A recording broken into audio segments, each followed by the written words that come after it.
ગુરુવારે ઓડિશાના પુરીના ભગવાનજી જગન્નાથ યાત્રામાં દરમિયાન મોટી અને સંખ્યામાં ભીડમાં એકઠી થઈ હતી, જે ભાગદોડ જેવી સ્થિતિમાં સર્જાઈ હતી, જે એક વ્યક્તિનું મોત થયું છે અને જે ઘણા લોકો ગંભીર રીતે ઘાયલ થયા હતા.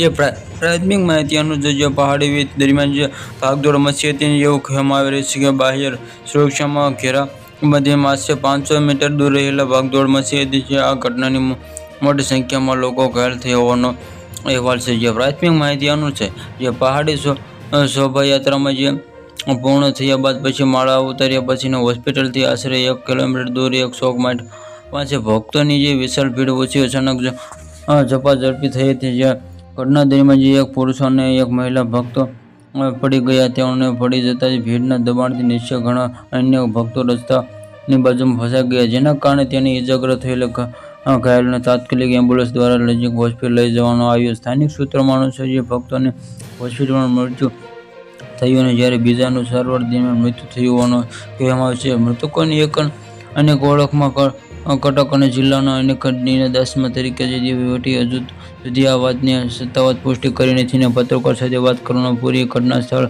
હાજર એક ભક્તને જે મરીસુ કુંડ રિકવરી નજીક બાહ્ય ત્રિપુરીય દરોડો બેરિકેડ તૂટી પડ્યો, જેમાંથી પીછલા લોકો પોતાની સંતુલન ગુમી બેઠા અને રસ્તા પર પડી જતા ગયા. તેમાં મેં લગભગ 4 થી 50 લોકોને એકબીજા પડતા જોયા અને ભક્તોને ઘાયલ થઈ જેમાં ગંભીર ઇજાગ્રસ્ત થયેલા છે. જેમણે કહ્યું કે 20 લોકો બચાવ્યા તેમને એમ્બ્યુલન્સ દ્વારા હોસ્પિટલ લઈ ગયા હતા. જે એક વૃદ્ધ વ્યક્તિનું મોત થયું છે. જે આ નાસભાગમાં જે વ્યક્તિનું મૃત્યુ રવિવાર પણ સૂત્રો અનુસાર જે ગુરુવારે શ્રદ્ધાળુઓનો ભારે ભીડના કારણે વરસાદને 200 દર્દીઓને ગુણગણતા વિધેથી ઇજાગ્રસ્ત થતા હોસ્પિટલ કામસાળ કેન્દ્રમાં દાખલ કરવામાં આવ્યા છે.